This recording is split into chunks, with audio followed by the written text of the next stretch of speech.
I was locked overnight at the Science Center. So basically, for all you who don't know what the Science Center is, it's basically a giant science thing where it's kind of like a big building with all kinds of science stuff. I often frequented this place. I would go there on a regular basis just to look at things and pretty much do nothing but just also eat all of the sugar and the random treats that they would serve there because they had quite a plethora of restaurants and things. So that was half the reason why I always wanted to go there. It's this really large building that happens to be in California, Los Angeles to be more specific, right near the downtown region, and it's one of the largest places you could really ever go to. It's a big tourist attraction. Essentially, back during that time, shit was a lot different. I mean, I really didn't care that much about anything. I would just go out and do pretty much whatever I wanted. Now I kind of just stay in my room and do nothing but record videos, which is kind of fun because I get to talk about all the cool things I used to do with my life. But all in all, back in this time, basically I would go out and do whatever I wanted because I had friends. Pretty much it was kind of like a place right near my school where I could just go and hang out with some of my friends as well. So I set up a nice time where I could hang out with one of my friends who in this video I'm going to call Jack. Basically, we went over to the Science Center. We were planning on spending the whole day there as kind of like a day vacation, maybe going to all of the weird exhibits and just exploring and doing whatever. Because at the time, like I said, I was in 5th grade, so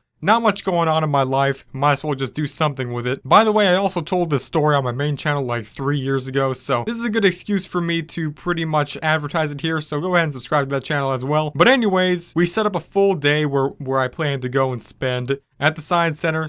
And by the time we got there, it was pretty crowded. It was on a Saturday, I remember. It was right during the weekend, so I mean, in Los Angeles, there's lots of people around that area, especially in the most populated downtown areas. So essentially, it was one of the most packed days. And also there was a limited time we could be there because, you know, it closed really early on that day. I believe it closed at like 7 o'clock. And it opened only at like 10 o'clock too. So it was one of the shortest hours for some reason. We had to take an Uber all the way there pretty much because my parents were out of town. And that's the whole reason why I was even able to do this to begin with. And Jack's parents didn't even want to drive him at all. So we had to take an Uber all the way here. And pretty much by the time we got there, we spent the whole day doing nothing, going to the restaurants, and eating all of the diabetes specials, which was those big long sticks of candy that you would fill up with pretty much nothing but different flavors of pure sugar. And we would just walk around the whole thing. It's basically like a giant museum with random things. They had this one big area of the Endeavor where they had this big spaceship just like sitting out there for people to look at. Jack was actually super tall, so what he was able to do was reach up and touch the Endeavor itself, even though it's like 9 feet up off the ground. And he basically got in trouble for that. The security guard basically just went up to him and said, yeah, man, you can't do that. Get the hell out of here. So we had to be forcefully pretty much escorted out of that exhibit. But we still had the rest of the whole museum to ourselves. And pretty much for the rest of the day, we didn't do that much stuff that was interesting. But we did have a strict period of time where we knew that we had to go back because our Uber to take us all the way back to Jack's house, because that's pretty much what this day consisted of, me hanging out at Jack's house and then going back to Jack's house. That was what the plan was going to be. Our Uber was going to leave really early, about an hour before the thing closed. So by the time that the day was already done, we started wrapping things up and started heading towards the exit. But I wanted to see some more things, and I wanted to go and see one last thing, which was the IMAX movie exhibit because they were selling some free popcorn over there. So I wanted to get some popcorn on the way back because I might as well. I actually hadn't eaten anything other than that pure sugar stick all day long. So Jack goes over and wanders away from me for a little bit while I go get this popcorn. And this is right in the middle of the Science Center, so it's really easy to get lost and not really have that much foresight of where you are. Because like I said, there's also like millions of people there. By the time I try to get back to Jack, he's literally not there. So I text him on my phone and I ask him simply, where you at, my guy? And he literally just says he left with the Uber. Uber picked him up and he left. He apparently had seen the Uber and he didn't know what to do. He didn't want to wait for me to come towards the Uber because he thought the Uber was going to leave without him and that we'd both be stuck there. So he literally just got in the Uber and left. And he left me in the Science Center. So apparently I was with no one there and all of a sudden I had nowhere to go. I didn't have any money. I can't order another Uber. And obviously there was pretty much no other transportation available because my parents were gone and I didn't have Jack's parents' phone numbers or anything like that. So the most logical thing that I decided to do was hide in the Science Center and stay there all night. Quite literally, I literally wandered the Science Center all the way until its closing time, which was around 7 o'clock p.m. And eventually, once everyone started clearing out of the place, I found a nice corner in the museum, which was nice and dark, right next to the aquarium.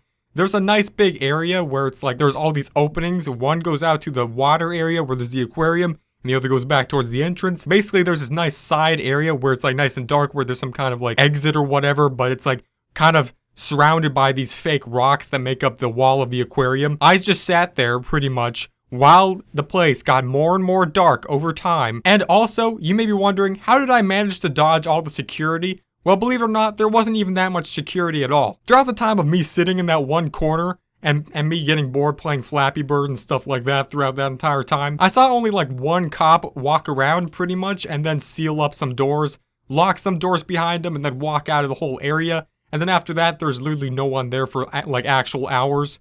Luckily for me too, my phone actually died while I was there because I was using it too much, because I was obviously smart enough to realize that the best thing to do in this situation was to waste my battery, so I couldn't contact anyone either at that point, so I didn't even have any kind of sense of time. I didn't want to move around or anything because I felt like I was going to get caught on the security, and even though now it would have been the most logical thing to probably just be, you know, caught by the police, I felt like it was easier just to sit there because why not? I was tired anyways. I didn't want to have to deal with anything else. No one even decided to check the area that I was in because like I said, I was in a corner right in this kind of like place in the middle of the entrance of the aquarium where no one really would walk around in anyways. So it was in that moment where I definitely felt like I was right in the middle of some 24 or Ocean's 11 type movie scene where if I were to move around there'd be like red lasers all over the floor and whatnot. But I managed to basically survive the whole night by just eventually falling asleep at what I can only imagine would have been like 2 in the morning, even though it was more or less probably like 10 o'clock because I was actually tired at around that time. It was dark enough to basically be called off as being 2 in the morning because I woke up really early when security guards were once again walking around.